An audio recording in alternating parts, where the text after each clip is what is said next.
ఎప్పుడెప్పుడా ఎదురు చూస్తున్న వైసీపీ మేనిఫెస్టో వచ్చేసింది. CM YS Jaganmohan Reddy release చేశారు దీన్ని.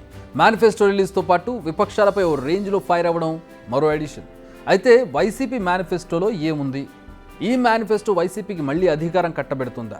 గత మేనిఫెస్టోకు ఈ మేనిఫెస్టోకు తేడాలేంటి? ఒకటే ఒక విషయం చెప్తా ఉన్నా, జగన్ అబద్ధలాడ్డు, జగన్ మోసం చేయడు. చేయలేకపోతే చేయలేనని చెప్తాడు తప్పనిచ్చి జగన్ ఎప్పుడు అబద్ధలాడ్డు, జగన్ ఎప్పుడు మోసం చేయడు. పేదలకు ప్రేమించే విషయంలో, పేదలను అభిమానించే విషయంలో మేనిఫెస్టోలో పెట్టినా పెట్టకపోయినా జగన్ వేసినన్ని అడుగులు బహుశా రాష్ట్ర చరిత్రలో ఎవరు వేయలేదు. మేనిఫెస్టోలో పెట్టనేటివి కూడా చాలా చేశారు, చాలా జరిగాయి ఈ 58 నెలల కాలంలో. ఇప్పుడు కాపు నేస్తం ఉంది, మేనిఫెస్టోలో లేదు. పిల్లలకు ట్యాబ్స్ ఉన్నాయి, మేనిఫెస్టోలో లేదు. ఈబీసీ నేస్తం ఉంది, మేనిఫెస్టోలో లేదు. ఇటువంటివి అనేకం. ఆరోగ్యశ్రీ 25 లక్షలకు పెంచడం మేనిఫెస్టోలో లేదు.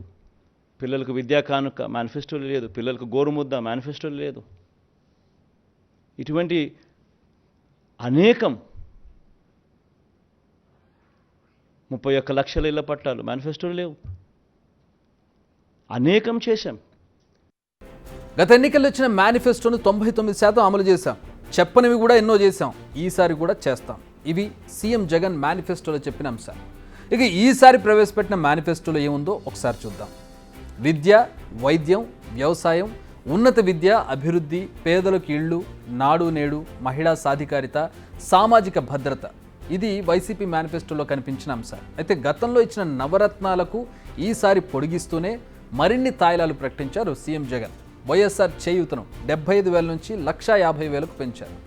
వైఎస్ఆర్ కాపు నేస్తం 4 దశల్లో 60,000 నుంచి 120,000కు పెంచడం.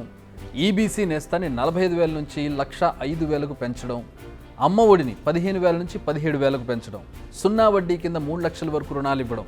2 విడతల్లో పెన్షన్ 3,500కు పెంచడం. ఇలా హామీల వర్షం కురుస్తూ వెళ్ళింది. అన్నిటికంటే ముఖ్యంగా రైతు భరోసాను 13,500 నుంచి 16,000కు పెంచడం అనేది ఒక కీలక నిర్ణయంగా చెప్పాలి. వీటితో పాటు ఉపాధి పథకాన్ని కొనసాగిస్తూ వాహన మిత్రను సొంత టిప్పర్, సొంత లారీ ఉన్నవారికి కూడా విస్తరించడం కూడా ఒక కీలక నిర్ణయంగా చెప్పుకోవాలి.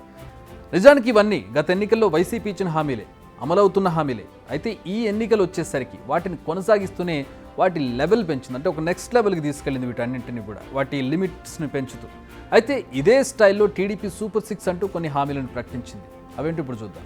అధికారంలోకి రాగానే 5 ఏళ్లలో 20 లక్షల మందికి ఉద్యోగాలు ఇవ్వడం. నిరుద్యోగులకు నెలకి 3,000 రూపాయల నిరుద్యోగ భృతి. ప్రతి విద్యార్థి కుటుంబానికి 15,000 ఇవ్వడం. అదే 2 విద్యార్థులుంటే 30,000, ముగ్గురుంటే 45,000. ప్రతి రైతు కుటుంబానికి ఏడాదికి 20,000. ప్రతి కుటుంబానికి 3 AC గ్యాస్ సిలిండర్లు ఉచితంగా ఇవ్వడం. 18 నుంచి 59 ఏళ్ల వయసున్న మహిళలకు అందరికీ నెల 1,500 రూపాయలు. మహిళలందరికీ ఉచిత ఆర్టీసీ బస్సు సౌకర్యం కల్పించడం. ఇది టీడీపీ ఇప్పటి వరకు ప్రకటించిన సూపర్ 6 హామీలు. ఇప్పుడు రాష్ట్రంలో ఈ రెండింటినీ కంపేర్ చేస్తూ కొత్త డిబేట్ షురువైంది. ఇటు వైసీపీ మేనిఫెస్టో చూసినా, టీడీపీ ప్రకటించిన సూపర్ 6 గమనించిన పంచుడు ప్రోగ్రాం అనేది కామన్గా కనిపిస్తోంది. నిజానికి ఇక్కడ ఫన్నీ ఫ్యాక్టర్ ఉంది. అదేంటంటే మొదటి సంక్షేమ పథకాలను ప్రకటించినప్పుడు టీడీపీ విమర్శలు చేసింది. ఖజానా మొత్తం ఖాళీ అయిందని, జగన్ వేల కోట్ల అప్పులు చేస్తున్నాడని. సీన్ కట్ చేస్తే ఎన్నికల ముందు వైసీపీ పోటీ ఇచ్చేలా ఆ తాయిలాలను టీడీపీ కూడా ప్రకటించింది. పోనీ అప్పుడు వైసీపీ సైలెంట్గా ఉందంటే సూపర్ 6 హామీల అమలు అసాధ్యమని, డబ్బులు ఎక్కడి నుంచి తీసుకొస్తారని వైసీపీ ప్రశ్నిస్తోంది. మళ్ళీ ఇప్పుడు సూపర్ 6ను బీట్ చేసేలా వైసీపీ మేనిఫెస్టోలో వాగ్దానాలు ఇచ్చారు. ఇప్పుడు ప్రజలు ఏ మేనిఫెస్టోను ఆదరిస్తారు? ఎవరికి అధికారం కట్టబెడతారు? ఇదే ఇంట్రెస్టింగ్ క్వశ్చన్. ఎందుకంటే 2 పార్టీలు ప్రజలకు భారీగా ఉచితాలు ప్రకటించాయి. సో ప్రకటించిన ఉచితాలను ఎవరు పక్కాగా అమలు చేస్తారో డిసైడ్ చేసుకోవాల్సింది ప్రజలు. కానీ ఇప్పుడు గతంలో నేతలు చేసిన వ్యాఖ్యలు, వేసిన ప్రశ్నలు ఇప్పుడు కూడా గుర్తుకొస్తూ ఉన్నాయి. అవేంటంటే హామీల అమలుకు బంగారు నాణ్యాల వర్షం కురుస్తుందా? ఆకాశం నుంచి నోట్ల కట్టలు నేల రాలుతాయా? ఈ పథకాల అమలుకు డబ్బులు ఎక్కడి నుంచి తెస్తారు? హామీల అమలుకు అప్పులే కదా దిక్కు. ఇందులో ఏ ఒక్క ప్రశ్న కూడా నేను సొంతంగా వేయలేదు. అన్నీ అయితే టీడీపీ లేదంటే వైసీపీ నేతలు మాట్లాడిన మాటలేవి.